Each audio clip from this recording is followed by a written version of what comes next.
Hello dear teachers, greetings for the day.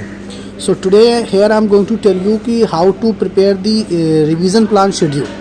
Okay, so I hope everyone getting the some sheets sent by Naveen sir, sent by me. So first you have to see this left working days कि हमारे पास कितने working days बचे हुए हैं. तो you can count from here the working days. Second thing, if you go through the timetable, how many weekly period you are getting from 16th of January to 15th till 15th February. So you just consider only 6 period plan in a week first. Second, in 7th period plan, if you are getting 6 period in a week, then you count 1 period less. Suppose I am teaching math, I am getting 6 period in a week for teaching math in 7th period weekly plan. Then we will count 5 period in week in 6 period weekly plan. Okay, हमको अपने weekly period जो हमारा 7th period time table के according हमको मिला था उसमें एक माइनस करके काउंट करेंगे. ठीक है, जो वर्किंग डेज हैं इसमें जितने भी वीक्स निकल के आ रहे हों उन वीक्स को हम अपने जो वीकली पीरियड हमको मिल रहे हैं उसमें से एक माइनस करके मल्टीप्लाई करेंगे तो हमको टोटल रिक्वायरमेंट ऑफ पीरियड पता लग जाएगी. अंडरस्टूड. उसके बेसिस पर हम अपना क्या करेंगे कि ये रिवीजन प्लान शेड्यूल बनाएंगे. अब हम आते हैं इस फाइल पर. इसमें देखिए annual syllabus progression revision plan 2022-23 ये पर्टिकुलर टीचर को मिलेगा.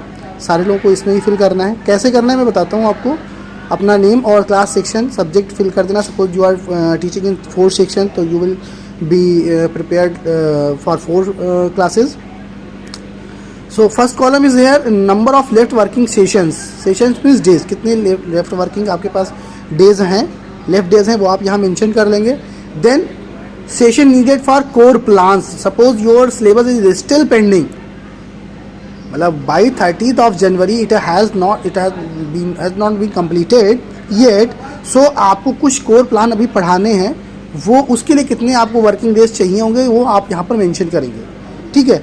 Suppose your syllabus is already completed then you need not to write anything here you can write not applicable in a या no you can write if your syllabus is completed finished. If not then you have to write here the left required working days. Clear. Second, session needed for revision. अब आपका syllabus finish हो चुका है तो जितने भी sessions आपके पास हैं डेज बचे हुए हैं उसमें आपको रिवीजन कराना है तो वो डेज आप काउंट करके यहाँ पर लिखेंगे. ठीक है. सपोज हमको वर्किंग डेज मिल रहे हैं 20 या 25 जो भी मिल रहे हैं उसके तो उस हिसाब से हम यहाँ पर उन 20-25 वर्किंग डेज में कितने पीरियड हमारे पास हैं वो हम यहाँ पर लिखेंगे. ठीक है. अब हम यहाँ पर मोर पीरियड रिक्वायर्ड मीन्स सपोज मान लिया आपका सिलेबस फिनिश नहीं हुआ है, आपको रिवीजन भी करवाना है.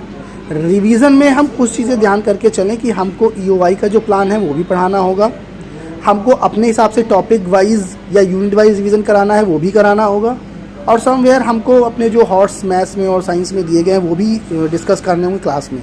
तो वो आपको पता है, यू नो वेरी वेल कि हमको कितने वर्किंग डेज चाहिए अपने रिवीजन के लिए और कितने वर्किंग डेज चाहिए हमको अपने प्लान कंप्लीट करने के लिए.